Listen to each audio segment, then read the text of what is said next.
Kay nag-live man ko atong Sabado guys. Gusto na po ko magpasalamat sa tanang mga nang sulod sa akong live atong Sabado, July 19, 2025. Pero bago na, ang mga on sa tanin nyo, ang among sudan ron kay butter chicken o kining ampalaya with egg.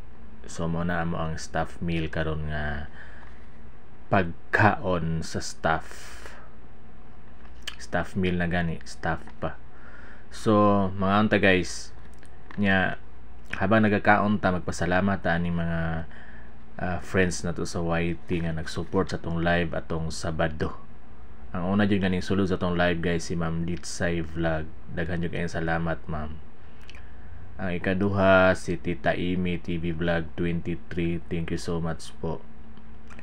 And then si Bus V Mix Vlog.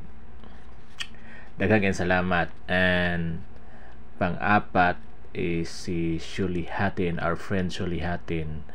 And pang-lima si Lola Sweetie Cake Channel. Daghan salamat, kain-kain tayo guys. At hindi ko alam kung anong nangyari, biglang na putol yung live natin. Ewan ko kung bakit. So nag-relive tayo. Sa pag-relive natin guys, may pumasok na siyam. Unang-una yung classmate ng pamangkin ko, si Cicilin Charisma o si Sai. Then ang ikaduha si Chris Mill TV from Tibalog.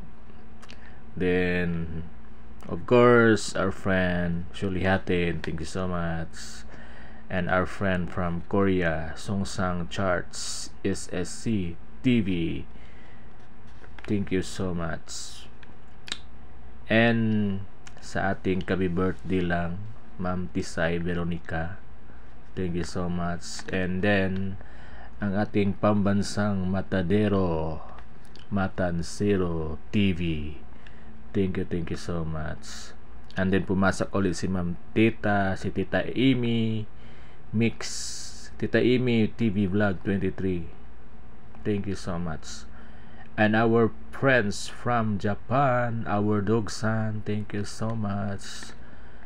And Ma'am Elabel from the Bahamas, maraming salamat po. So guys, at sa lahat ng mga sumuporta, hindi tayo masasawang magpasalamat, no, sa lahat ng mga supporters natin dito sa YT na hanggang ngayon nagsusupport pa rin sa atin. Thank you so much guys. Kumain na ba kayo? Ayan, hindi ako nagra-rice ngayon kasi mahirap na guys. So kain-kain tayo ng isang hiwa lang na guys, isang hiwa ng butter chicken. Tapos yung cook namin nagluto ng ampalaya with egg kasi pasira na yung ampalaya, kaya niluto na lang ba. So sobrang sarap ng combination natin. Then inom tayo ng nag-diet nga tayo, uminom naman tayo ng tamis na juice. Wala rin, useless din. So hanggang dito na lang. Thank you so much.